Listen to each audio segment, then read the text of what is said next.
Bismillahirrahmanirrahim. Today our topic is about chemical structure of monosaccharides for class first year biology. First we discuss about the learning objective. We want to understand the chemical structure of monosaccharides. We discuss about open chain structure and also the ring chain structure. Monosaccharides. Monosaccharide is a type of carbohydrate. Monosaccharides, in our previous lecture we have already studied that monosaccharides consist of C3 to C7 carbon atom and form a single unit called monosaccharide. This single unit is considered as a monosaccharide when they are combined with another unit and form disaccharide, and if it form 2 to 10 units and combine together, then they form oligosaccharides, and more than 10 units, then they form the polysaccharides. Today our topic is about the monosaccharide and we discuss about the chemical structure of the monosaccharides. In crystal form, the monosaccharides form the open chain structure, while in water form it forms the ring chain structure. We consider pentose and hexose sugars and discuss about their chemical structure. अगर आपके पास जो monosaccharides हैं, अगर तो वो crystalline form में है तो वो ओपन चेन फॉर्म में मौजूद होंगे, ओपन चेन स्ट्रक्चर होगा, लेकिन अगर उनको हम पानी में डिसॉल्व कर दें तो वो रिंग स्ट्रक्चर बनाते हैं।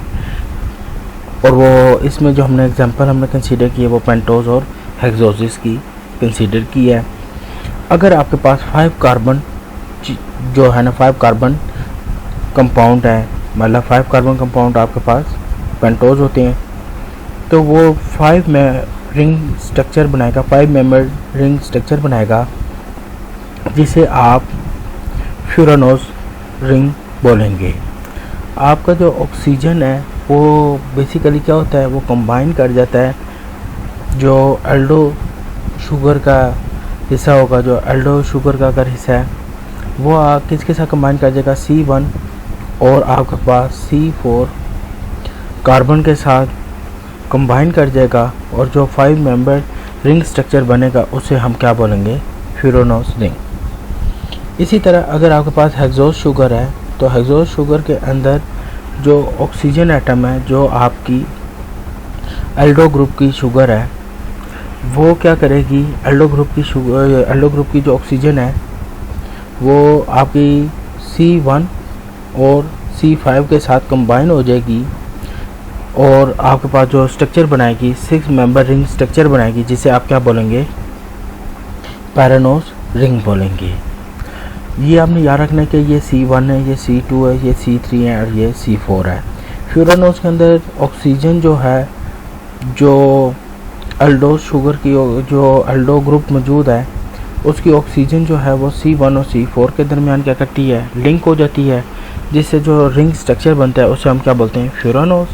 और जो आपकी इसी तरह जो हेक्सोसिस है वो C1 और C5 को जो है एल्डो ग्रुप की जो ऑक्सीजन है वो लिंक कर जाती है, और जो नया स्ट्रक्चर बनाती है उसे हम क्या बोलते हैं, पैरानोज रिंग बोलते हैं। ये आपका C1 है, C2 है, ये C3 है, C4 है, ये C5 है। तो इसके में क्या होता है कि इसमें जो ऑक्सीजन है वो C1 और C5 के दरमियान लिंक बना देगी, जो एल्डो शुगर है वो लिंक बना देगी, और एल्डो ग्रुप जो है की जो ऑक्सीजन है वो लिंक बनाएगी C1 और C5 के दरमियान, जिसे आप क्या बोलेंगे, पैरानोज रिंग बोलेंगे। ये 6 मेंबर रिंग स्ट्रक्चर है, इस वजह से इसे हम क्या बोलते हैं, पैरानोज। ये 5 मेंबर रिंग स्ट्रक्चर है, इसलिए इसे क्या बोलते हैं, फ्यूरानोज।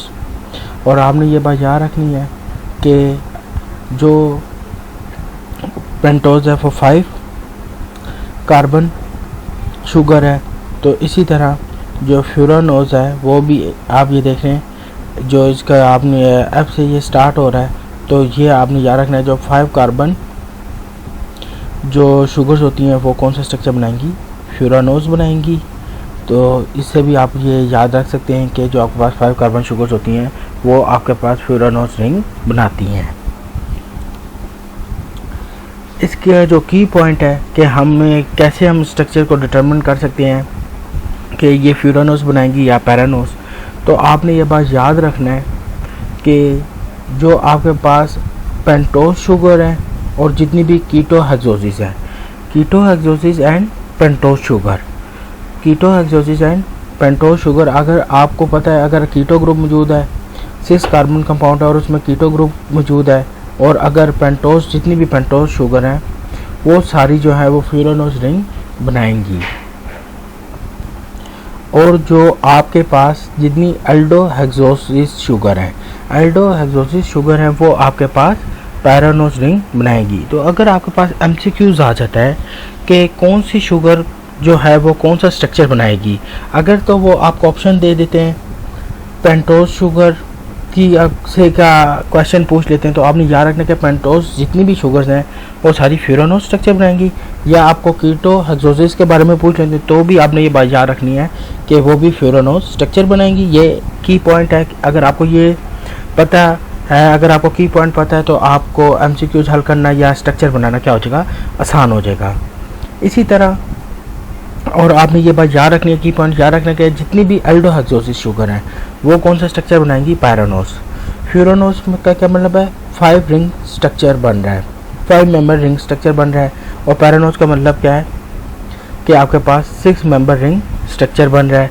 तो ये तो था किसके बारे में, फ्यूरानोस और पैरानोस के बारे में, कि ये क्या है, ये बेसिकली रिंग स्ट्रक्चर है मोनोसैकेराइड्स के, जिसमें हमने पेंटोस और हेक्सोस शुगर्स की बात की है। अब हम एक और एग्जांपल कंसीडर करते हैं राइबोस की। राइबोस आपको पता है पेंटोस शुगर है, 5 कार्बन शुगर है। ये मेरे पास राइबोस में अल्डो ग्रुप मौजूद होता है, ये मेरे पास अल्डिहाइड ग्रुप मौजूद है। और अगर मैं आपको पता है जहाँ पे ग्रुप अटैच होता है उसे हम कार्बन 1 बोलते हैं, 1 2 3 4 5। तो ये 5 कार्बन कंपाउंड है, ये मैंने इसकी नंबरिंग कर दी। और इधर क्या आपको पता है, हमने पहले ये बात की थी मोनोसैकेराइड्स की डेफिनेशन में अपने प्रीवियस लेक्चर में कि all carbon atoms contain hydroxyl and hydrogen group except one carbon which is the part of aldo or keto group। अब हमें पता है कि हमने मोनोसैकेराइड्स ये जितने भी 5 कार्बन है, इन 5 कार्बन में से एक्सेप्ट 1 कार्बन, एक कार्बन तो या कीटो या अल्डिहाइड ग्रुप का मेंबर होगा, ये अल्डिहाइड ग्रुप का मेंबर है। बाकी रिमेनिंग जितने भी मेरे पास कार्बन्स हैं वो किसके पार्ट हैं, हाइड्रोक्सिल ग्रुप के और हाइड्रोजन ग्रुप के पार्ट हैं। अब क्या होता है, ये मेरे पास ओपन चेन स्ट्रक्चर है किसका, राइबोस का। अब अगर मैंने इसका स्ट्रक्चर बनाना है तो सबसे पहले तो मुझे पता होना चाहिए राइबोस कितने कार्बन मेंबर है। इसलिए 5 कार्बन ये पेंटोस शुगर है, तो मैं सबसे पहले क्या राइट करूँगा, 5 कार्बन बना दूंगा। फिर उसके बाद मुझे ये पता होना चाहिए कि फर्स्ट कार्बन के साथ मैंने क्या अटैच करना है, कि जहरी बात है फंक्शनल ग्रुप हम अटैच कर देंगे, तो हमारे पास ये फंक्शनल ग्रुप अटैच हो जाएगा जो अल्डो ग्रुप है। फिर उसके बाद जहरी बात है मैंने वैलेंसी पूरी करनी है, तो यहाँ पे मैं हाइड्रोक्सिल ग्रुप प्लस हाइड्रोजन जो है वो अटैच कर दूंगा रिमेनिंग कार्बन्स के साथ, ताकि उसकी वैलेंसी जो कार्बन की वैलेंसी है वो सेटिस्फाइड हो जाए और मेरा कंपाउंड जो है वो कंपाउंड का स्ट्रक्चर बन जाए। और ये जो स्ट्रक्चर बनेगा इसे हम बोलेंगे ओपन चेन स्ट्रक्चर। जब ये ओपन चेन स्ट्रक्चर जो है इसको मैं किधर डिसॉल्व करता हूँ, पानी में डिसॉल्व करता हूँ, तो मेरे पास 2 तरह के स्ट्रक्चर बनेंगे। एक को हम बोलते हैं फिशर प्रोजेक्शन और एक को बोलते हैं हार्वर्ड प्रोजेक्शन। बेसिकली ये जो 2 डायमेंशनल स्ट्रक्चर था, ये जिस साइंटिस्ट ने प्रपोज किया था एम एल फिशर ने, तो उसने हमें बताया था कि इस तरह का जो आपके पास स्ट्रक्चर बनता है उसको हम 2 डायमेंशनल स्ट्रक्चर बनता है। वो ये किसने बताया था हमें, Fisher, M L Fisher scientist ने हमें बताया था, और उसे हमने क्या नाम दिया, फिशर प्रोजेक्शन। और ये जब कंपाउंड जब वाटर में डिजॉल्व होता है तो हमें फर्दर हमें जो एक और साइंटिस्ट थे हार्वर्ड, उन्होंने बताया कि 3 डायमेंशनल स्ट्रक्चर जो है वो राइबोस का रिंग स्ट्रक्चर इस तरह का बनता है। तो ये तो बात होगी कि फिशर प्रोजेक्शन क्या है और हार्वर्ड प्रोजेक्शन क्या है। फिशर प्रोजेक्शन बेसिकली क्या है, 2 डायमेंशनल स्ट्रक्चर है अबाउट द पेंटोस शुगर, और फिशर ये हार्वर्ड प्रोजेक्शन क्या है जो 3 डायमेंशनल स्ट्रक्चर है अबाउट द और मोनोसेक्राइड में जो 3 डायमेंशनल स्ट्रक्चर बनता है उसके बारे में। अब अगर हम ये देखते हैं, जब पानी में डिज़ोल्व हमने इसे किया है और हमने ये पढ़ा कि अगर कार्बन 1, पहले भी हमने बात किया कि अगर जब हम पानी में डिज़ोल्व करते हैं एल्डो शुगर को, पेंटोज शुगर है उसको पानी में डिज़ोल्व करते हैं तो उसका कार्बन 1 कार्बन 4 के साथ लिंक कर जाता है।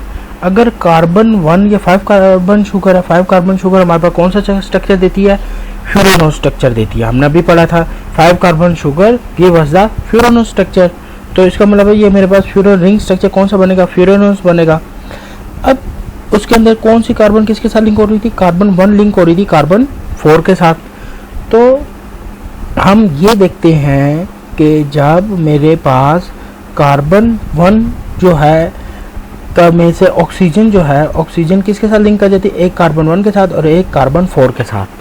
तो मेरे पास रिंग स्ट्रक्चर बनता है। वो जो रिंग स्ट्रक्चर हमने पढ़ा था उसको हमने फ्यूरानोस बनाया था। और अगर हम इसकी 2 डायमेंशनल स्ट्रक्चर की बात करें तो उसे हम फिशर प्रोजेक्शन कहेंगे, और अगर हम इसकी 3 डायमेंशनल स्ट्रक्चर की बात करेंगे तो उसे हेविट प्रोजेक्शन कहेंगे। अब आपने ये बात याद रखनी है कि 4 कार्बन है, ये आपके पास पेनल्टोमेट कार्बन है। इससे मुराद ये साथ ये होता है जिसके साथ आपका जो फर्स्ट कार्बन लिंक कर रहा है वो किस कार्बन के साथ लिंक कर रहा है? सेकंड लास्ट कार्बन के साथ लिंक कर रहा है। इसको हम क्या बोलते हैं? पेनल्टोमेट कार्बन बोलेंगे।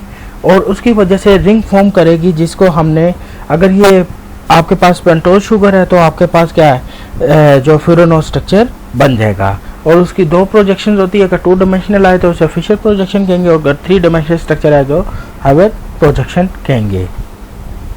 अब हम इसे फर्दर देखते हैं कि जब आपके पास अल्डिहाइड ग्रुप का, ये पेंटोज शुगर थी, हमने राइबोज शुगर की बात कर रहे हैं, पेनल्टीमेट कार्बन, ऑक्सीजन की एटम जो है जो अल्डो ग्रुप का था वो पेनल्टीमेट कार्बन, ये आपका पेनल्टीमेट कार्बन है। इसके साथ जब अटैच हुआ तो क्या उसने एक लिंक पैदा कर दिया बिटवीन कार्बन 1 एंड कार्बन 4 के साथ। ये कार्बन 4 आपकी कौन सी है? पेनल्टीमेट कार्बन है।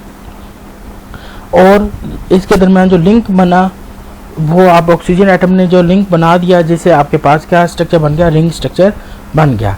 और जो आपके पास हाइड्रोक्सल ग्रुप था, जो C4 पे हाइड्रोक्सल ग्रुप था, वो शिफ्ट किधर हो जाएगा? C1 में। C1 पर हाइड्रोक्सल ग्रुप शिफ्ट हो गया। और जो यहाँ से आपको पता है कि इसकी, और C5 कार्बन में यहाँ पे 5, इधर से जो हाइड्रोक्सल ग्रुप 1 पे शिफ्ट कर गया और यहाँ पे जो है 5th कार्बन अटैच हो गया, उसकी वैलेंसी पूरी हो जाएगी। इस तरह ये आपके पास जो है स्ट्रक्चर फॉर्म कर जाता है, जिसे हम क्या कहते हैं? 3 डायमेंशनल स्ट्रक्चर बोलते हैं। और जब ऑक्सीजन जो है एल्डो ग्रुप से जब शिफ्ट करता है तो एल्डो ग्रुप से जब वो एल्डिहाइड ग्रुप ऑक्सीजन का जब रेड करेगा 4th कार्बन के साथ, जो सेकंड लास्ट कार्बन है जिसे पेनल्टोमेट कार्बन बोलते हैं, उसके साथ जब वो रेड करेगा तो आपके पास रिंग स्ट्रक्चर बन जाएगी। और जो 4th कार्बन की हाइड्रोक्सल ग्रुप है वो कार्बन 1 पे शिफ्ट हो जाएगी। जिस तरह आपके पास, इस तरह आपके पास रिंग स्ट्रक्चर फॉर्म कर जाएगा। और ये जो रिंग स्ट्रक्चर है ये आपके पास कौन सा बन रहा है? फ्यूरानोस रिंग स्ट्रक्चर बनेगा। अब हम बात करते हैं, जब अगर हम एक और एग्जांपल ले लेते, तो मैंने ग्लूकोज की एग्जांपल ले ली। और ग्लूकोज में अब हम इसको कर सकें, डिफाइन कर सकें, इसका रिंग स्ट्रक्चर बनाएं, तो आपको पता है ये 6 कार्बन कंपाउंड होती है। ग्लूकोज आपके पास 6 कार्बन कंपाउंड है। अब ये इसके जो 6 कार्बन है इसमें अब आपके पास जारी बात है 2 ग्रुप्स मौजूद है। इसमें एक आपके पास एल्डो ग्रुप भी मौजूद होता है और कीटो ग्रुप भी मौजूद होता है। तो अभी हम एल्डो ग्रुप की बात करते हैं कि एल्डो ग्रुप की मदद से कैसे इसके जो है ना स्ट्रक्चर बनता है। तो अगर हमने इसको जो एल्डो ग्रुप की शुगर को हमने डिज़ोल्व किया वाटर में, तो क्या हुआ? ये इसने रिंग स्ट्रक्चर बना दिए। ये रिंग स्ट्रक्चर बना देंगे। इधर क्या होगा? ऑक्सीजन लिंक कर गया कार्बन 1 और इसका पेनल्टोमेट कार्बन क्या है? कार्बन 5 के साथ। जब कार्बन 5 के साथ इसका ये सेकंड लास्ट कार्बन के साथ लिंक कर गया तो इसने एक रिंग स्ट्रक्चर बना दिया। और ये जो रिंग स्ट्रक्चर है 6 कार्बन मेंबर वाला रिंग स्ट्रक्चर, उसको हम पैरानोस रिंग स्ट्रक्चर बोलेंगे। अब इसमें अगर हमारे पास है ये जो हाइड्रोक्सल ग्रुप है, अगर तो वो अबव द कार्बन अटैच हो, कार्बन 1 पे hydroxyl group above the carbon atom attached है, तो ये आपने याद रखना, ये लिंक जो ग्लूकोज का स्ट्रक्चर कराएगा इसे हम क्या कहेंगे, बीटा ग्लूकोज। ये बीटा फॉर्म कराएगी अगर अबव द कार्बन एटम क्या हो, अब हाइड्रोक्सिल ग्रुप अटैच हो जाए। और इसी तरह अगर आपके पास क्या below the carbon atom hydroxyl group attach हो जाए तो कार्बन 1 पे, ये आपने हमेशा याद रखना कि आपने कार्बन 1 पोजीशन देखनी है कि कार्बन 1 पे हाइड्रोक्सिल ग्रुप किधर अटैच हो रहा है। कार्बन 1 पे हाइड्रोक्सिल ग्रुप अगर below the carbon atom attached हो रहा है तो इसको हम अल्फा ग्रुप बोलेंगे, अल्फा फॉर्म ऑफ ग्लूकोज बोलेंगे। और अगर अबव द ग्रुप अटैच हो रहा है तो उसको हम बीटा फॉर्म ऑफ ग्लूकोज बोलेंगे। इस तरह आपके पास दो अल्फा और बीटा शुगर्स फॉर्म करती हैं। पॉसिबल है कि वो अगर above the hydroxyl group attach हो जाए तो उसको हम बीटा फॉर्म बोलेंगे, और अगर वो बिलो द कार्बन एटम जो है हाइड्रोक्सिल ग्रुप अटैच हो जाए तो उसे हम अल्फा ग्लूकोज बोलेंगे। तो आज तो हमने केमिकल स्ट्रक्चर ऑफ मोनोसैकराइड्स के बारे में पढ़ा, जिसमें हमने इसमें के ओपन चेन और रिंग फॉर्म को डिस्कस किया। नेक्स्ट टाइम हम स्टीरियोआइसोमर्स ऑफ मोनोसैकराइड्स को डिस्कस करेंगे। Thank you.